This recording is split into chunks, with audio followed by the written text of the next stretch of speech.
quarantine na ho, kaya ito, magpapasok na ho yung mga, ano ngayon, mga tatrabaho. Daming mga motor.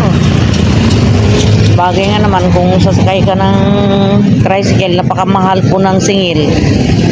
Kaya kung kukwentahin mo yung pamasahe mo sa loob ng isang buwan at saka yung hulog mo sa loan mo sa motor, mas makakatipid ka pa. Sumusobra siguro guys kung mga 50 pesos ganyan. 500 ito. Pero di bali na, at least pagka nabayaran mo, okay na. Diba parang namasahe ka lang din araw-araw sa hinulog mo eh.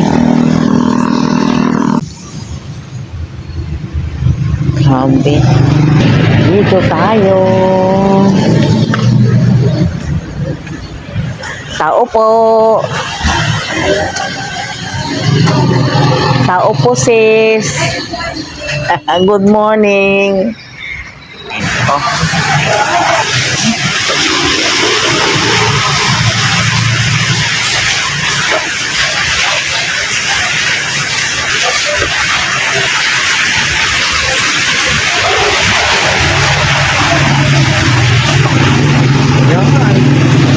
Balikan pa natin yung isa guys. May nakita pa.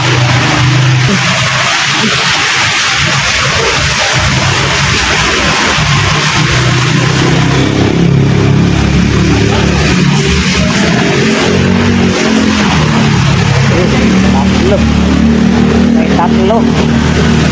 Sayang kasi baka maunahan na naman tayo ng mga ibon.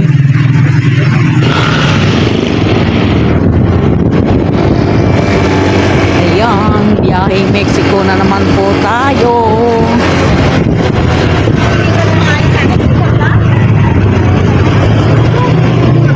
Let's go.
So ngayon guys, nandito na naman po tayo sa may Robinson. Bibili po tayo ng gamot.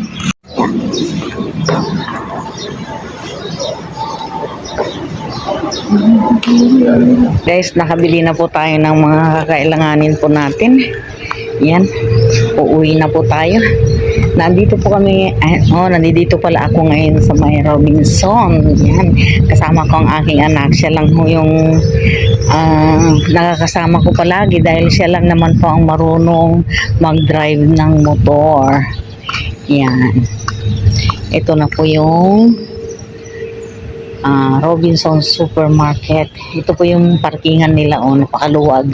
Lalo na maaga pa. Busy pang mga tao. Tapos na po akong maglagay ng mga gamot na pinamili ko dito sa aking lagayan guys. Ito nakikita po ninyo mula Lunes hanggang Sunday. Naka-divide na po yung gamot ko. Bali ngayon nagsaing na ho ako. Actually, nakakain na rin po ng pananghalian yung asawa ko. Hindi ko alam kung ano inulam niya. Ako magluluto pa lang. Ayan, bibili tayo na pork cube para may lasa naman po yung ulam natin.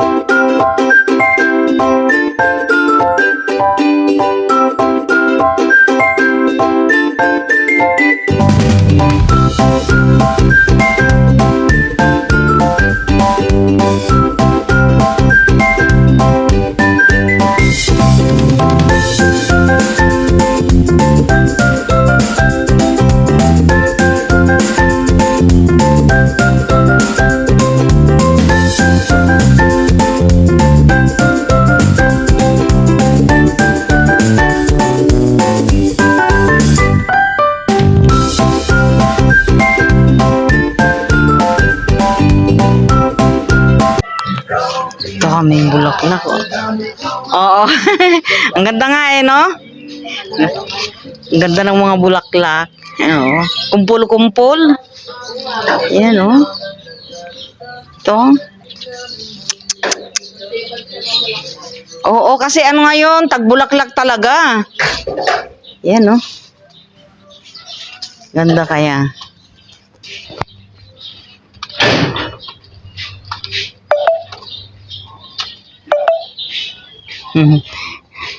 Lalo ito matingkad na naman May time na na hindi masyadong matingkad yung kulay nito Lalo yan ang ganda yung to. Palagay ko ang ano nito nasa bulaklak kasi katulad yung sa amin may ganyan din. Nagtataka ako bakit nagkalat na yung mga ganyan. Meron siya dito, Daro. May ganyan siya dito. Ayan ito. Asan? Ayan, siguro pag ito, pag nalaglag dyan. Oo. Ayan yung binhi Ayan palang binhi. Oo. Palagay ko lang ito. Uy, ang dami ko kayang buto ng ano man yung kalate, yung katulad dito Di ba sabi mo na nagkakabunga din? Ang dami kong bunga. Gusto mo? Yeah. Anong kulay lang? Ganyan din. Light lang. Maganda yung light. Oo, light lang. Yung nandyan sa may swimming pool. Ang dami. Ito yung gusto ko kasi maliit pa yung sa'yo pag malaki na Alin? Alin yun? Tea plant pa yan. Alin yun? Ito? Yan, kunin mo na yan. Inilagay ko lang dyan. Pwede mo naman nakapunin yan. Tignan mo yung giant. Asan yung giant? Yan? Lumaki siya. Oo nga, Akala ko maliit lang yan Ako nga, hindi. Pag daw talaga lalaki yan. Oo. Yung buwangin, ay yung mo. Ito, Oo. ito pag lumami na. Hindi, pwede mo nang kunin yan. Oo, inilagay ko lang dyan. Kung sino lang yung may gusto kasi pangit yung ang gulo Hindi ko nga alam kung anong gagawin ko. Oo, kunin mo. Pag wala ng araw. Tinatanim ko lang yan. Kasi nangihinayang ako. Ayan. Gusto mo rin yan? Nabuhay ha. Oo. Mamaya, kunin ko yan. Oo, kunin mo lang yan. Ito nga, gusto ko nang anuhin itong pinya na yan Oo. Ilang taon na, 5 taon na, hindi pa namumunga. Ito dyan, bilis niya dahil naputol siya. Oo. Sa baba siya. Yung, tapos nag-ano siya, naggaganyan siya, oh. Ang ganda. Ganyan pala. Ito nga, gusto ko nga putulin to eh. Ito, to. Pabilog mo dahil. Oo, tapos ito, i-shape na lang, tatanggalin ito. Ito, tatanggalin to. Kaya lang, pagka may sumpong sili ito, oo, tapos pinutol ko, galit na naman yan sa akin, ba't daw ako nanghikialam? Oo, gusto niya siya yung bida lagi. Tapos ito magandang, ano yun din ito eh, putulan eh. Yun din, hanggang plano lang ako eh. Siguro pagka ano, oo, yung dito kami matutulog. Tapos may ladder naman yan sa bahay. May ladder dyan. May hagdan kami na pwedeng ano ba, patapakan. Yun. Ito nga yung mga kangkong nga. Lagi akong nag-harvest dito eh. Yan oh. May time kasi ng ganda-gandang ano eh. Ang ganda-ganda ng tubo. Mataba. Oo, mataba. Oo. Sige. Ay, ano ba yan? Yung mga aso na yan, nakakainis. Ayan oh. Nagkalat. Nakakainis. Ang papayat na nga nila eh. Ayaw nilang umuwi sa kanila. Mga stowaway din yung mga aso dito eh. Mga gala. Hmm.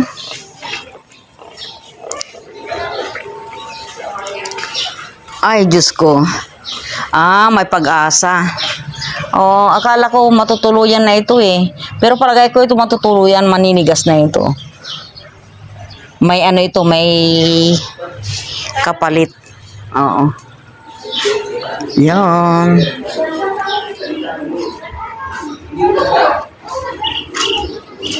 Talaga naman. Bantay na bantay ko talaga itong mga ano eh. Itong mga bougainvillea ko, ang ganda ng tubo. Ito oh, parang mas maganda kung babawasan ko ito oh. Hanggang dito oh. Ano? Ayan, namumulaklak na naman. Namumulaklak na naman yung aking mga kalamansi. Ano? Naantay ka na lang natin. Ganon? Bayabas na may bunga. Oo nga eh, kaya lang bulok. Meron akong bayabas doon sa transient, ganyan lang kalalaki. Maganda. Hindi siya madaling kapitan ng uod. Pero Oo. masarap. Masarap. Mas masarap yun kaysa dito, matabang to eh. Ano ba? Oo, matabang. Kaya di ko pinapansin. Oo. Ay, ang ganda na naman ng tubo nito. Ganda na naman ng tubo. Tingnan natin yung ating ano.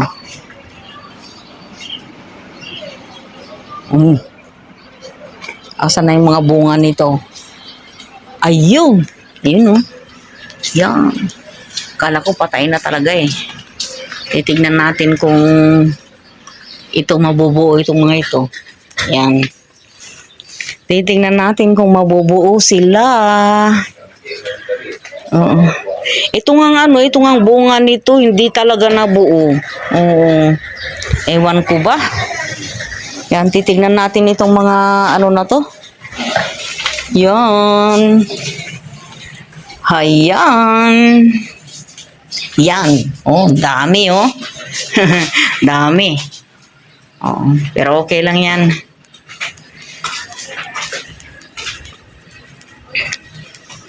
Tignan natin yung ating ano, guyabano. Ayan. Ayan yung saluyot na itinanim ko. Lahat-lahat ng mga mapapakinabangan na nakikita ko sa paligid guys, binubunot ko. Malaki na oh. Oo. Yun. Nakalimutan ko na naman yung ano. Dito na tayo sa loob, lumabas na sila. Lumabas na sila. Okay. Alis na ho kayo? Ayan, oo. Salamat din. Ayan, wala na sila. Tayo naman ay mamisita. Oy, ano ba ito? Parang may naiwan silang cellphone Ay, ano? Lito. May naiwan na cellphone.